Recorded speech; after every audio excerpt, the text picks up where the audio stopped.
Good morning to you all from my attic, which has been my safe refuge during these past 1.5 years of the COVID-19 pandemic. My name is Richard Smokers. I work for the unit Traffic and Transport of TNO, the Netherlands Organization for Applied Scientific Research. The theme of today, as I got it from the organizers, is juggling complexity. And of course, making logistics sustainable really is complex. I'll be the first to admit that and the last to deny it. But I'm also getting the feeling that we may be overcomplicating matters. If in our efforts to solve this complexity in the most intelligent way, we are keeping ourselves from taking timely action, then we're not doing the right thing. The organization of this conference also asked me to share with you my thoughts on what the priorities should be for decarbonizing logistics. And the 8 points below may not all be priorities, but at least these are the thoughts that I would like to throw into the debate today. The first one, stop procrastinating, we're in a hurry. Secondly, it's and, not or. Thirdly, ask for stringent and effective policy measures. These are necessary to really get going, but also to avoid rebounds. In solving the puzzle, it will be 80% plan A, 20% plan B. That sounds a bit cryptical, but I'll come back to that later on in the presentation. Decompose the sector to identify effective measures. And in doing so, don't overestimate the impact of measures. And use the right metrics. The Paris Agreement by now is 6 years old. And I believe that many people, many decision makers in government as well as in the logistics sector are only now beginning to understand the magnitude of the challenge of the things that we agreed to back then.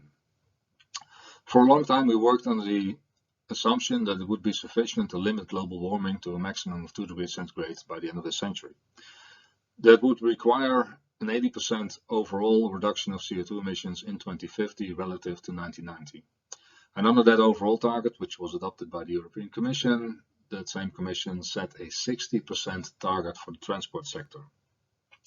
And I'm not saying that 60% is easy to achieve, but basically it can be achieved by electrifying passenger transport and replacing part of the remaining fuel consumption of other transport subsectors with biofuels and other sustainable fuels.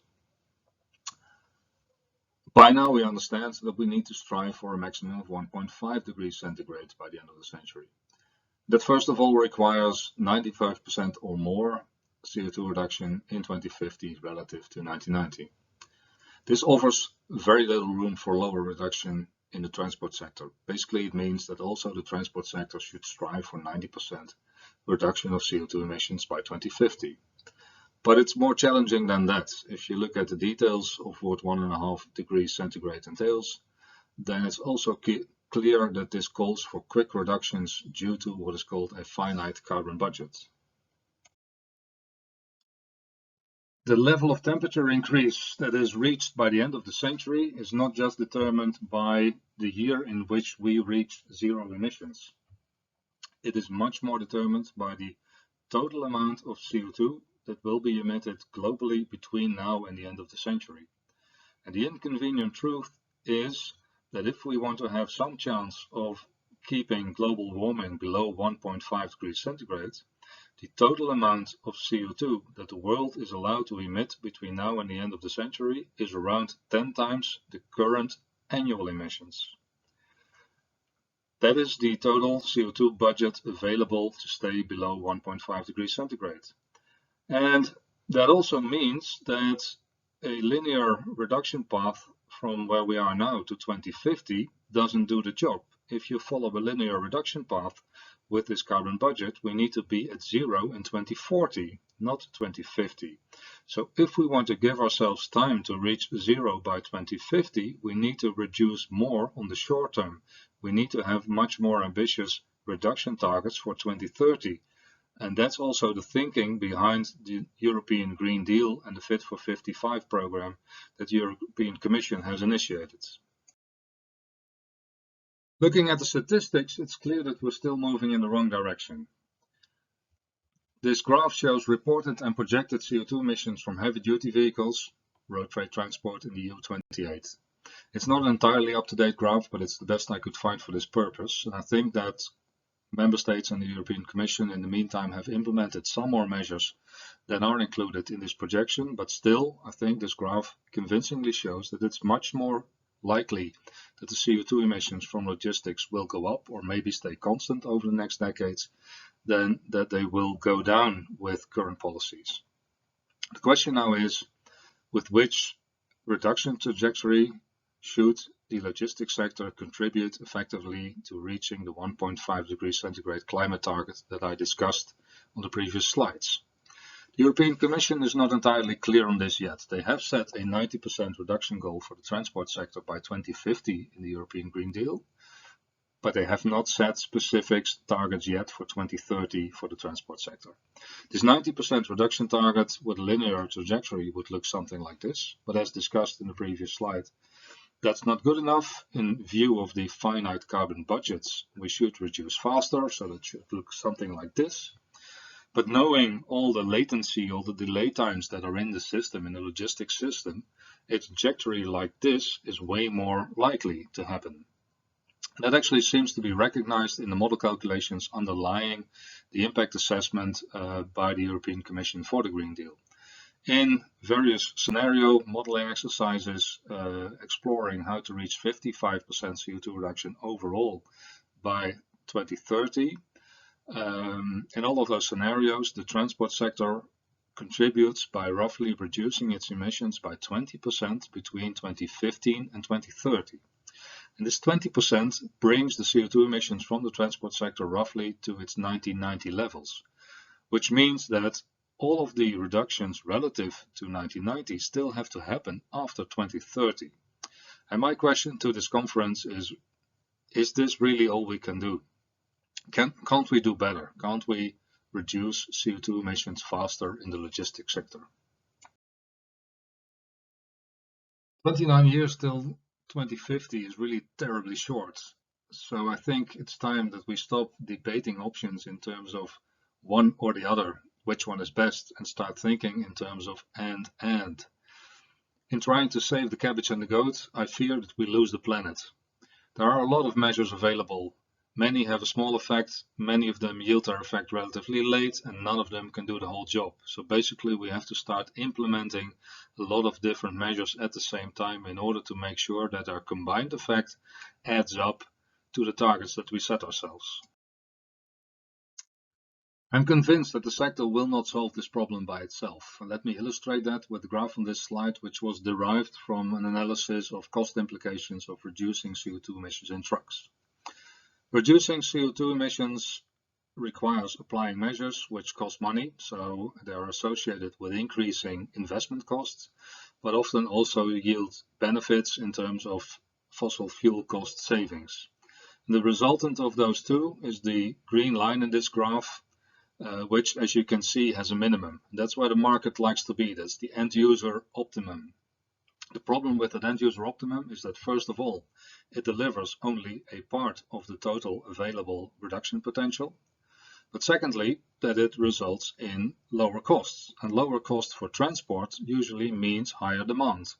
And that's a rebound that eats up a part of the CO2 reduction achieved with the applied measures. Market parties are not really able to move beyond that end user optimum because of a prisoner's dilemma. But from a societal perspective, it is of course a total no-brainer that you at least need to be in the point of zero costs. But the practice is that you probably need to reduce even further and go to a point where there are positive abatement costs associated with the level of CO2 emission reduction. The market will not do that by itself, so government intervention is needed to reach reduction levels that are required from a societal perspective. Government intervention can have the form of regulation, like the CO2 regulation for heavy-duty vehicles in Europe. Regulation is essential for creating level playing fields. Government intervention can also be pricing. Pricing helps to shift the end-user cost curve to the right, meaning that even if you let the market find the end-user optimum, you get more CO2 emission reduction. This pricing can be road pricing or CO2 pricing or some other type of differentiation. And it's essential to help avoid rebounds that can occur as a result of regulation. So that means that in my view, you have to apply them in combination. Also here it's and not or. And in considering pricing policies, please do not let anybody fool you into thinking that pricing is the same as internalizing external costs. In pricing schemes that are based on internalizing external costs, the amount of people that in the end still suffers from the remaining environmental problem you're trying to solve is determined by the economic value of these people and the cost of the solution. That's not civilized. Let's have a look at some specific levers for reducing CO2 emissions in freight transport.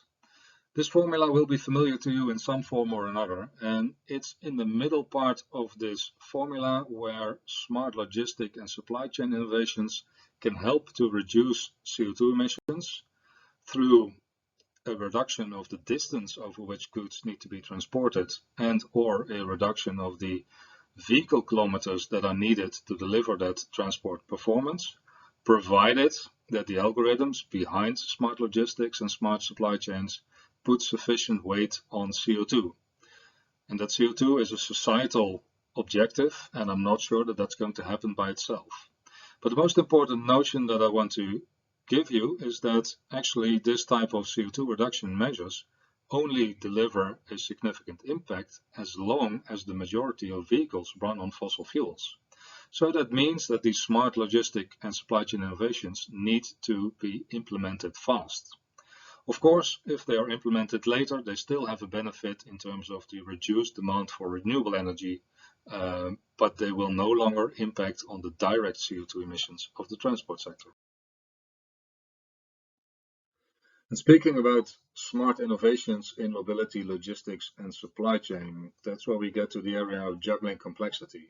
It's totally clear that these smart innovations will lead to systemic changes in the transport system, that new transport systems will emerge and new services for passengers and goods, and that we will find new ways of organizing cities and supply chains, and that these will change the behavior of people and the behavior of companies. And of course, this will impact on CO2, and this may have a positive impact on CO2.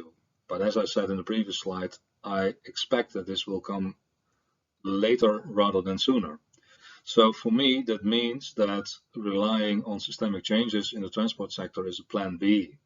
If we want to achieve CO2 reduction in transport fast, we need to go for plan A, and that is decarbonizing existing modes of transport by making vehicles more efficient and having them run on renewable energy. So if it's about a strategy for increasing the speed of decarbonizing the transport sector, it's 80% plan A, 20% plan B. And even plan A is not simple. If we focus on making vehicles and vessels run on sustainable energy, still a lot of system changes need to happen. The vehicle industry needs to change, the energy supply and distribution infrastructure needs to change, the energy generation infrastructure needs to change. This all has an impact on how we build and operate cities. So even if we ignore, say, the transition to a circular economy, all the transitions related to digitalization and all the complexities of innovating supply chains, then still system thinking is needed. An important point I want to make is that this demand for system thinking should not lead to postponement of actions. And there's a second thought that arises in relation to that. Basically, the sector, the logistics sector itself, is very good in organizing complex systems. So shouldn't we leave the organization of the complexity to the sector itself, and rather make sure that we steer the development of complex sustainable logistics systems with simple measures? And even if a systems approach is necessary because everything is connected to everything, then still decomposition is key in my view. Finding the right solutions and optimizing their potential is way easier if we take into account the specifics of different applications in different logistics subsectors. Decomposition also avoids overestimating the potential of measures. In the discussion about sustainable logistics, sustainable freight transport, modal shift is an important issue. But if we look at the details of that, let's look at the shift from road to barge. Within the Netherlands, container transport is the logistics subsector with the highest potential for modal shift. But the share of container transport in the total emissions from freight transport in the Netherlands is already limited. And if we then look at the parts of container transport that are eligible for this modal shift from road to barge, we need to look at the corridors to the east and to the south, the hinterland corridors, with a sufficiently long distance transport. Then actually the share of CO2 emissions that you could reduce by going from road to barge is really, really small.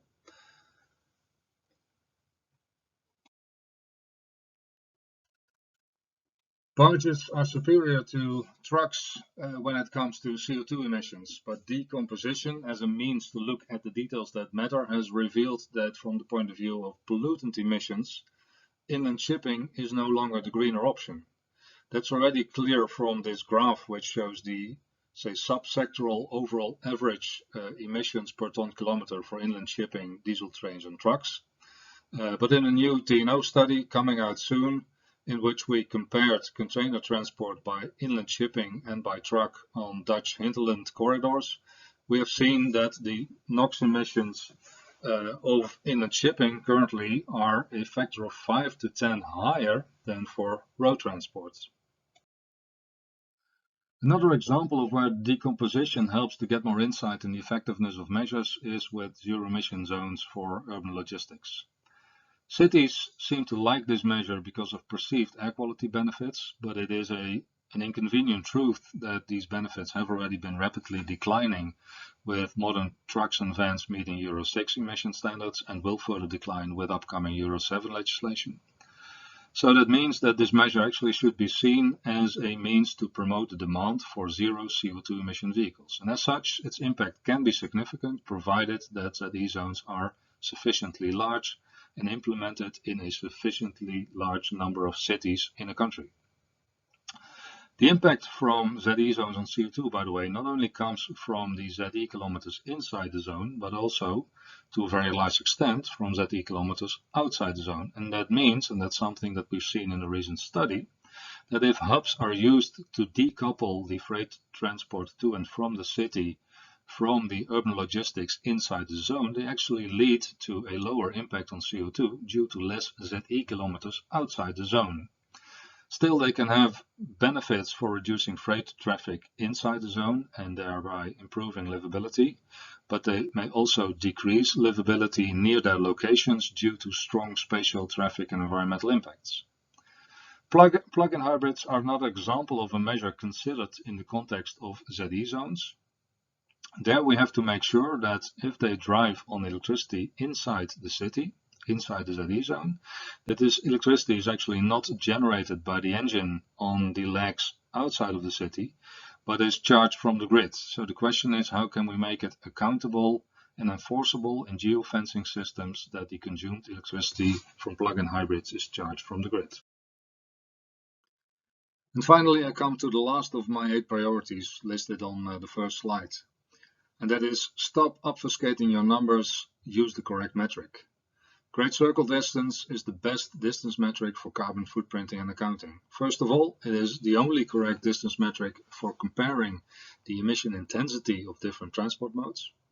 And secondly, it is the best distance metric for allocating emissions to shipments. Alternative options such as shortest feasible distance, actually driven distance, or planned distance often lead to what we call directionally incorrect results. Your calculated CO2 emissions may go down as a result of taken measures, but your actual emissions may be going up. And last but not least, if you want to make life easy for yourself in carbon accounting and carbon footprinting, please maximize the use of primary data for fuel consumption and transport performance. Hopefully this provides some kickstarters for the discussion later today, so let me end with thanking you for your time and your attention.